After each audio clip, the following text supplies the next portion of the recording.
not done bad things. Killed people, smuggled people, sold people. And you don't worry about your soul? After you walk into a village, and you see 50 children, all sitting deep in a row against the church wall, each with their throats cut and their hands chopped off, you realize that the creature that can do this doesn't have a soul.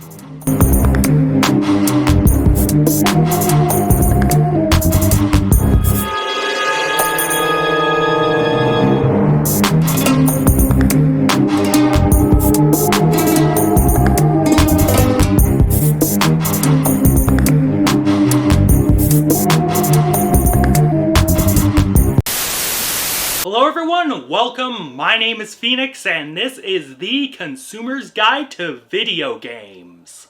Grand Theft Auto 4, 2008, Rockstar Games. GTA 4 is an open-world third-person shooter game. Taking control of a man named Niko Bellic, Bellic illegally immigrates to the United States from his homeland of Serbia, and the ship he arrives in docks in Liberty City.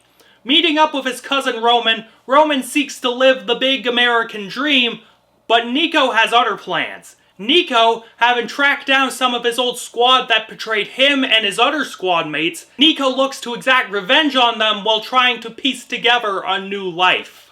This is a legendary game that I had started many moons ago but had never finished. So, when I got a new laptop with some decent specs, I decided to take it from the top and play this game front to back. Having finally finished the game now, I think GTA 4 is worth the hype in many ways. I think we all know what GTA consists of in terms of gameplay.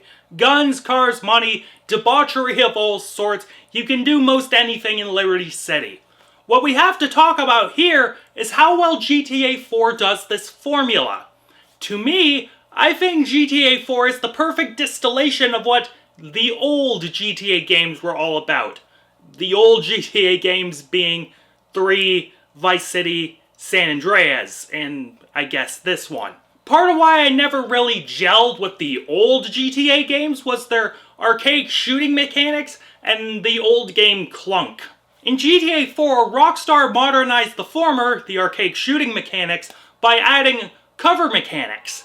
Combat encounters play like its cover shooter contemporaries, and while this element would be refined in GTA 5, the cover mechanics are solid enough to get you through the game unscathed. In tandem with the lock-on targeting system that is reminiscent of its predecessors, it is the perfect blend of modern mechanics and the old GTA system. Now we must discuss the level design and the old game clunk that I mentioned before. In the old GTA games, when you failed a mission, you would have to drive all the way from a hospital to the mission marker, skip through a bunch of cutscenes, and then do the mission from the beginning. In GTA 4, the game is nice enough to at least let you bypass the cutscenes and all the driving by having you restart the mission from your phone. Sure, this mechanic saves you some time, but it still doesn't quite measure up to what 5 would be doing with the checkpoint system. Further, like in previous GTA games, there are some nasty difficulty spikes. It isn't as bad as something like Vice City or San Andreas, but some of these missions, the chase sequences in particular, will kick your ass. So come prepared for the mission and you'll succeed. Hopefully. But let's move on to what GTA has been known for since GTA 3 dropped on our unsuspecting asses over 20 years ago. And that's the open world. GTA's take on New York and New Jersey is really nice, and there is a lot to do. Aside from the main story, you can steal cars, do assassinations, play various mini-games, eat, drink, watch strippers flash their tits at you. They wear pasties, which is lame, and that is something GTA 5 rectified, if that's something you care about. All sorts of nonsense you can get up to. A mechanic that is introduced in the game is the friend system, where you invite the characters you meet in the game out on the town to do these various mini-games and activities. Oftentimes, these friends will either help you or give you jobs to do so you can get that Cholula Green, that paper, baby. I beat this game with like a 60% completion rate, so I still could go back and do lots of things in GTA 4. However, this is one of the things I think holds GTA back, and I have a similar complaint with Red Dead Redemption 2, but we will talk about that game another time. And that problem is that the side stuff in GTA 4 is fluff. Not only does it lose its charm after a bit, there isn't much of a reason to do it past a certain point.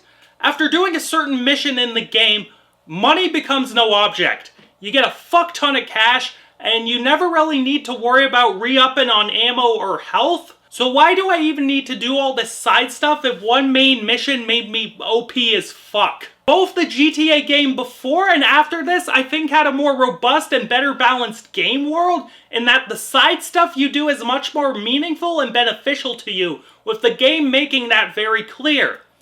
Again, it's still fun though to wreak havoc in these games, so there is that. Plus, there are 2 DLC expansions for the game that have their own little, side stories with characters that were in the main story. I haven't played those yet, so I won't be mentioning, Lost in the Damned and Ballad of Gay Tony past this point. Moving on. GTA 4's biggest accomplishment, I feel, come in the narrative and artistic aspects of the game. Starting with the script, there is a clear argument to be made that GTA 4 is the finest written of the series. While the other games have good writing too, do not get me wrong, this game has really good writing. Broadly speaking, GTA has always been a satire of Western culture, and this is no different. The caustic lambasting of consumerism, celebrity worship, warmongering, various, isms, and political division had me howling at points, and sometimes shocked me with how far Hauser went at times. But what makes GTA 4 a cut above is our main character, Niko Bellic. Niko Bellic's arc is centered on vengeance and his quest for both closure and a better life. Whereas the other GTA games felt Hollywood at times, this felt like it would slot right in with something like the Vengeance trilogy. A soldier fighting in the Yugoslav wars, Bellic has done heinous things that he is deeply ashamed of. Throughout the game, you hear some of these stories and how he perceives his part in it, and they hit fucking hard. Coming to America, he wants to put that life behind him, but to do that, he has to take out the men who betrayed him. In order to find these men, he has to enter the criminal element and do work for the crime families in Liberty City. Killing and stealing to get by, Niko's life is a vicious cycle, doing the things he wanted to get away from in order to get away from them. Depending on what you do throughout the game, the consequences of those choices will affect him down the line. And of course, by the end of the game, you have to make one final choice. Do a deal with one of the men who fucked you over, or kill him. I chose to kill the person that fucked you, and it ends in a very bitter manner. Niko kills the last guy, tying him down to a life of crime. As your cousin Roman says that you won, and that they can finally move on, you as a player are forced to confront the following question. What did you win? Niko Bellic is an illegal immigrant who has murdered lots of people, and considering how rigged the system is for those coming from nothing and wanting to become something, doing things the right way didn't seem like a viable option for Niko. His choices brought death and strife on the people he loved, and considering that Niko feels that all he can do is kill, he will probably continue to choose the life of crime and make a decent living from it, even though that's what he wanted to escape from in the first place. Some dream. In our lead performance, we have Michael Hollick as Niko Bellic. This guy fucking crushes it as this character. His performance is incredibly subtle, as the stoicism and blankness in Bellic's voice connotes that he is always holding back. When Bellic speaks of the war, he always speaks bluntly, but casually about it. During an encounter with a girl you go out with, she asks about the war, and Nico tells a story about how his aunt died. It is a fucking haunting performance Hollick gives in that scene. When he does finally let it out at points, it always sounds, for lack of a better term, unhinged. It sounds like a man breaking at the seams. It's truly brilliant stuff. Visually, let's not beat around the bush here. GTA 4 is like 16 years old. Released in the middle of the 360 and PS3's life cycle, GTA 4 doesn't exactly have the polish that 5 does, but to me though, GTA 4 looks like the best version of the old GTA games. The aesthetics of the characters from those old games, with a brand new engine and updated graphics, looks more dynamic and realistic. From GTA San Andreas to GTA 4, that is a massive jump in visual quality. Along with that, Liberty City is so detailed. Doing extensive documentation of New York and New Jersey, Rockstar developed a city that is rich in activity. Seeing random police searches, NPCs chattering or fighting, cars getting into random fender benders, it is brilliant.